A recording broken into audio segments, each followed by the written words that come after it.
numele meu este Andrei. Astăzi voi face un vlog mai special, cum am spus, un car vlog. O să vă prezint mașina din spate. Este un 520D, un F10 din 2017. Este cumva un 520 simplu, cel de 184 de cai, cu o singură turbină. Nu este 525-ul. Așa că, de fapt, mai întâi de toate aș vrea să vă mulțumesc pentru vlogul precedent. Nu m-am așteptat să am atât de multe vizualizări. La fiecare vlog, cum am spus și în acela, am un target al meu pe care eu mi-l pun și ulterior o să încerc să mi-l depășesc, fie prin vizualizări, fie prin abonați, fie prin absolut tot. Așa că vă mulțumesc pentru cele 375 de vizualizări din câte am văzut eu ultima dată. Sper ca la acesta să fac minim 350, am eu targetul meu, și dacă este vorba despre o depășire a acestora ar fi perfect. Așa că, acestea fiind spuse, hai să trecem să vă prezint puțin mașina, dăm și o tură cu ea, vorbim puțin despre ea și ulterior vedem ce concluzie trage fiecare pentru această mașină. Din punctul meu de vedere este mașina pe care mi-o doresc, mașina în care mă simt cel mai bine, mașina care eu consider că este o mașină pentru familie, o mașină pentru tineri, o mașină de genul acesta. Nu-mi doresc efectiv un tank, nu-mi doresc nicio mașină mică, este fix ceea ce trebuie pentru mine și pentru ceea ce îmi doresc să fac în viitor. Hai să trecem la treabă, o să preiau eu camera de aici înainte și o să vă fac un mic tur. Nu o să mă mai vedeți, probabil o să mă vedeți doar din mașină. Exact cum am spus, este vorba despre un 520 de 184 de cai. Este o mașină care are cele 3 module, Comfort, Sport și Eco. La exterior, mașina are niște linii foarte frumoase, cel puțin liniile de pe capotă mă încântă extraordinar de mult. Bine, nu pot spune că liniile de pe laterale nu sunt frumoase. Este o mașină care nu este cu tuning sau alte lucruri de genul acesta. Uitați, linii, frumos. Jantele sunt cele originale, cele pe 18, sunt foarte frumoase, nu pot să spun că sunt extraordinare, dar mie îmi plac extraordinar de mult în această combinație a mașinii. Este gama Luxury, cu proiectoare, cu absolut tot. Hai să dăm o tură să vedem cum arată mașina.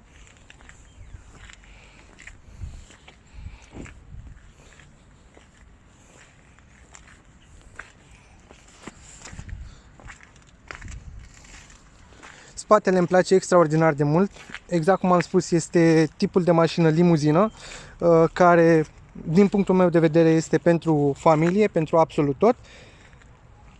Portbagajul, exact cum am spus, este unul destul de mare, nu este portbagajul care are buton.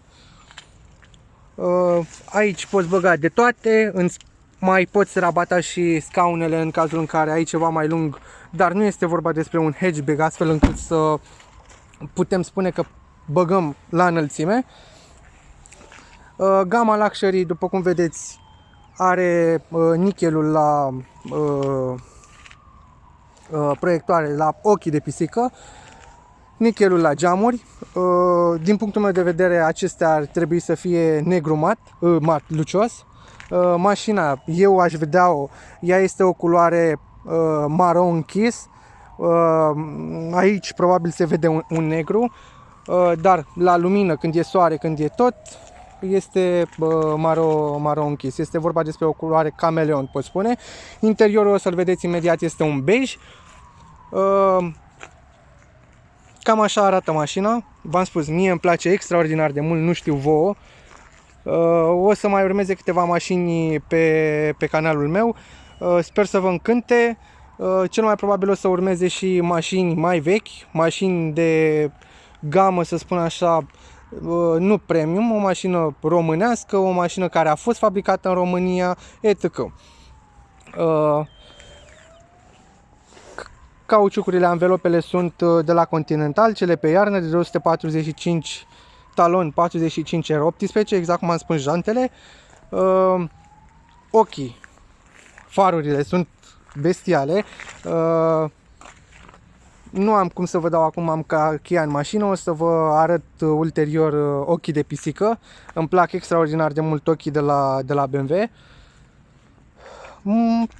Cam atât am de spus despre această mașină. Din punctul meu de vedere, totul ar trebui să fie negru lucios, inclusiv grilele, inclusiv partea de jos, dar lucrurile astea o să le fac pe mașina mea, exact cum v-am spus și în vlogul trecut. Aceasta este mașina pe care eu mi-o doresc. Mașina mea cel mai probabil va fi un alb perlat, cu plafonul negru și toate elementele negru lucios, capacele de la oglindă de M. Încerc să găsesc un pachet M, nu cu motor, cu doar exterior-interior M, și să fie cât mai frumoasă. Vreau să fie ceva special, atât pentru voi cât și pentru mine. Acum haideți să vă arăt interiorul puțin. Începem cu spatele. Spatele este cam acesta. Din punctul meu de vedere este loc, este destul de mare, exact cum am spus. Este vorba despre o semi-limuzină, nu putem vorbi de o limuzină, că limuzină vorbim deja de la un Seria 7 sau bine, X5 nu se încadrează în limuzină, dar și ea este foarte, foarte mare. X5, X7 e tăcă. Exact cum am spus, aceste banchete se rabatează, astfel încât să poți face mai mult loc. Bordul este unul spectaculos, interiorul din față este la fel unul spectaculos. Da, eu stau ca în pat, în scaun. Haideți să vă arăt puțin interiorul.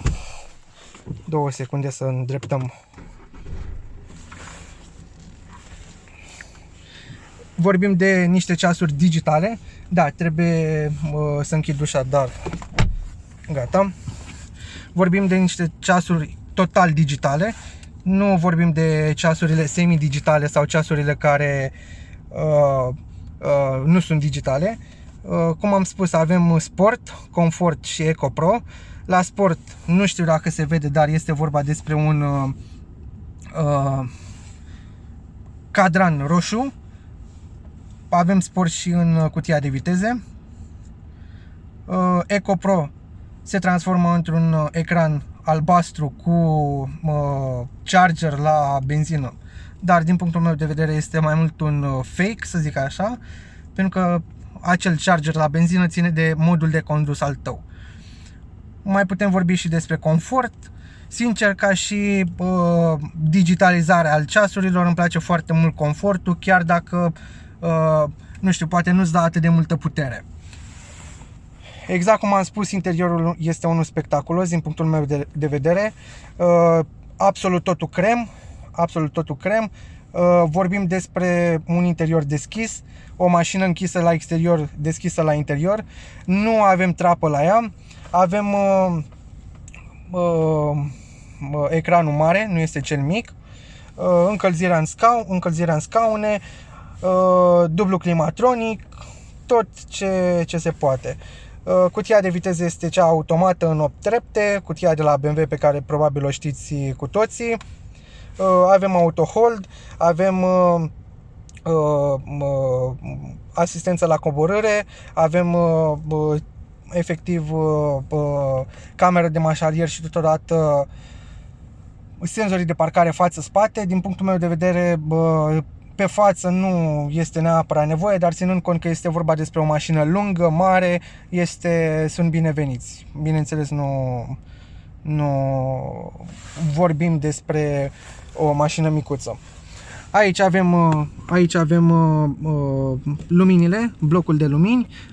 De obicei eu țin luminile pe automat, dar ca să vă dau și un cadru cu ochișorii, cum am spus mai devreme, îl las pe poziții. Avem proiectoare față-spate, la fel, din punctul meu de vedere, nu trebuie proiectoarele din față. Avem keyless go, keyless entry din păcate nu avem la acest model. Avem acest buton care este cu touch aici, pot scrie foarte frumos. O să vă fac o demonstrație imediat, 2 secunde. Telefon.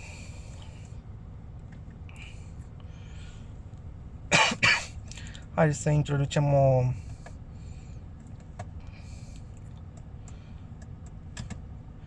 adresă, Enter New, Country și să scriem aici, putem scrie, nu știu, să zicem A, I, mă rog, aici ține foarte mult și descrisul pe care îl ai. Alice Botez, exact cum am spus, este o stradă din Slatina. Avem cotiera care se deschide de aici, este dublă, se deschide în ambele părți. Scrumier, pentru cine fumează, eu nu fumeză mașini. Torpedoul este unul destul de mare, oglinda este cea heliomată. Exact cum am spus, nu vorbim despre o mașină care are trapă, nici panoramic și nici măcar trapă. Din punctul meu de vedere, cum am spus, este o mașină bestială, o mașină care merită cumpărată. Nu este la vânzare, o să vă prezint probabil în vlogurile următoare o mașină care în acest moment este la vânzare. O găsiți pe Autovid pe aceea, o să vă las și un link pentru acel video.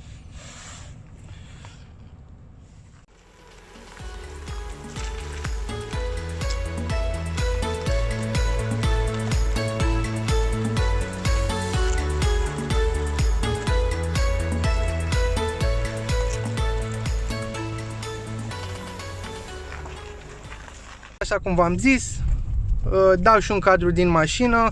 Mașina merge foarte bine, este o mașină stabilă, este o mașină care nu bate, nu troncăne, nu nimic. Este o mașină premium din punctul meu de vedere. Se cataloguează la mașinile medii spre scumpe din punctul meu. Acum depinde și de voi. V-am spus, urmează din punctul meu de vedere și una pentru mine, exact cum am spus, mi-o doresc extraordinar de mult. E mașina pe care mi-o doresc de foarte mult timp, din momentul în care a apărut, și chiar este o mașină care merită cumpărată. Cam acesta este vlogul de astăzi. Sper că v-a plăcut. Eu mă duc să editez. Nu uitați ca voi să dați un like dacă vă place. Nu uitați să dați un follow. Nu uitați să dați un subscribe la acest canal. Nu uitați să mă adăugați pe Facebook Brenciu și pe Instagram Brenciu. Sper din nou că v-a plăcut acest vlog și totodată urmează, vă asigur că urmează ceva mult mai special, mult mai nu știu dacă neapărat luxos, mult mai frumos, atât în vlogurile următoare cât și în vlogurile viitoare mai îndelungate. Vă mulțumesc că ați văzut acest video și sper să ne revedem cu bine data viitoare.